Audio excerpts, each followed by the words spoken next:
Okay, let's go ahead and finish on the JavaScript in this one. So I need to still reference this file from the HTML. I am going to split that though so I can see them both open at the same time. But I'm going to add a script with source here, and I'll say address.js. And then on click, I'm just going to call a function called createAddress. And I forgot in our last video, we do need a div down here with an ID of output. Okay, now we haven't used divs before. It's pretty similar to a paragraph for what we're going to be doing right now. But basically, it's just an HTML element where I can put stuff. Okay, let's make our function. We'll say function create address. And first thing I got to do, I got to get all of these things. Okay, so I've used this hotkey before, but I'm going to hit Control D or Command D a few times to get all these IDs, and then Command Shift right arrow to copy all of the these. And then over here, I'm just going to paste those. Okay, so here are all the IDs that I have to work with. Another hotkey that I really like to use is Command Shift L, which will add a cursor onto the end of each line.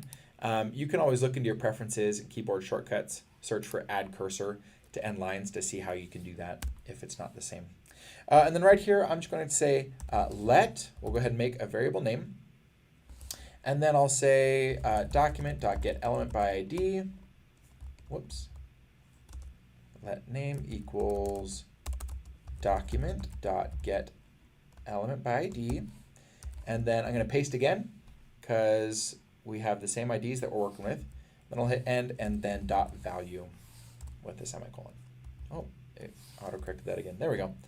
All right, take out that extra space there. Okay, so we'll get the IDs of each one of these, and then we'll assign them to their variables. Okay. Next up, all we really have to do is just output something.